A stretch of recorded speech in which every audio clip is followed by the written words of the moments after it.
News for nation देख रहे हैं आप। मैं हूं रश्मि श्रीवास्तव आपके साथ। बिहार में बाढ़ का खतरा एक बार फिर से मंडराने लगा है। आसमान से बरसती आफत और नदियों में लगातार जलस्तर में हो रही वृद्धि की वजह से कई इलाके जलमग्न हो चुके हैं।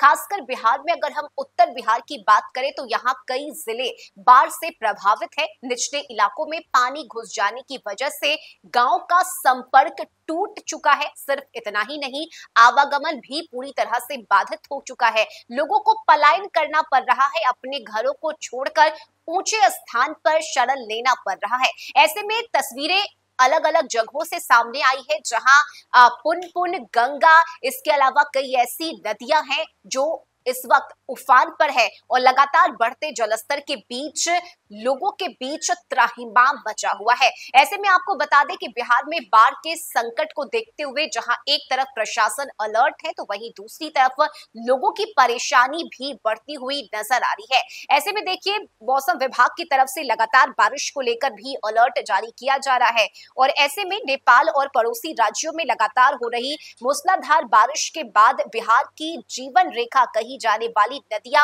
अब जिंदगी की दुश्मन बन चुकी है। पटना के गांधी घाट पर गंगा खतरे के निशान से 20 सेंटीमीटर ऊपर बह रही है।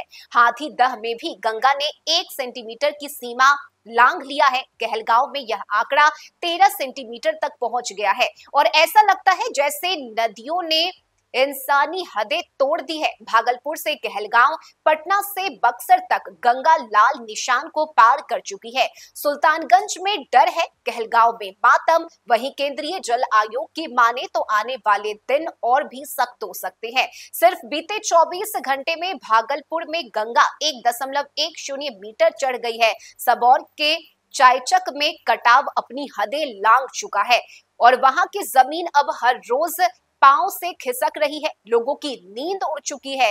इस्माइलपुर की बिंद टोली इलाके में बांध पर दबाव जानलेवा बन चुका है और एक स्पर पहले ही टूट चुका है। फ्लड फाइटिंग टीम दिन रात मेहनत कर रही है, लेकिन पानी की बेकाबू रफ्तार के आगे हर इंतजाम बौना लग रहा है। उधर पुनपुन का जलस्तर पटना में और कोसी का खगड़िया में खतरे की सीमा को पार कर चुका है। कोसी, जिसे बिहार की शोक नदी कहा जाता है, अब एक बार फिर से अपने उसी क्रूर रूप में लौट आई है। डुमरी, बलतारा, कुर्सेला, सुपौल, सहरसा, हर जगह वह बर्बादी की दस्तक दे रही है। सिर्फ गंगा ही नहीं बल्कि सोन, महानंदा, बूढ़ी गंडक, घाघरा, भूतही बलान, कमला बलान, हर नदी उफान पर है।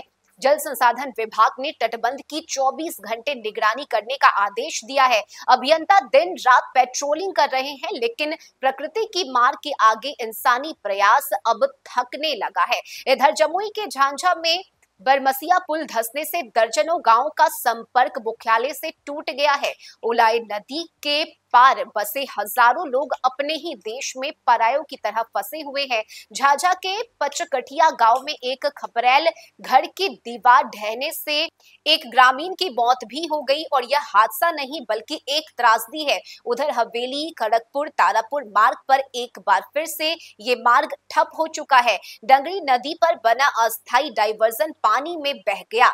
टिटिया बंबर प्रखंड का संपर्क भी टूट गया है। बहरहाल बिहार इस वक्त एक आपदा से जूझ रहा है जिसका नाम है पानी का क्रोध और इस तबाही की शिनाख्त महज आंकड़ों से नहीं बल्कि डूबती उम्मीदों से होती है और हर साल यही भरोसा सरकार की तरफ से दिया जाता है कि इस बार बाढ़ से त्रासदी नहीं होगी, लेकिन इसके बावजूद कई तस्वीरें हमारे सामने आती है जिसे देखकर रोंगटे खड़े हो जाते हैं कि कैसे सालों से की गई मेहनत एक बार में इस बार के पानी में बह जाती है और लोगों की परेशानी फिलहाल बढ़ चुकी है। कई ऐसी नदियां हैं जो अपने खतरे के निशान से ऊपर बह रही है और बाढ़ का खतरा बिहार के अलग अलग जिलों में मंडरा रहा है। हालांकि देखिए, दावे तो इस बार भी किए गए हैं कि हम समय रहते तमाम इंतजाम कर रहे हैं, लोगों तक राहत सामग्री भी पहुंचाई जा रही है, लेकिन जमीनी हकीकत कुछ और ही है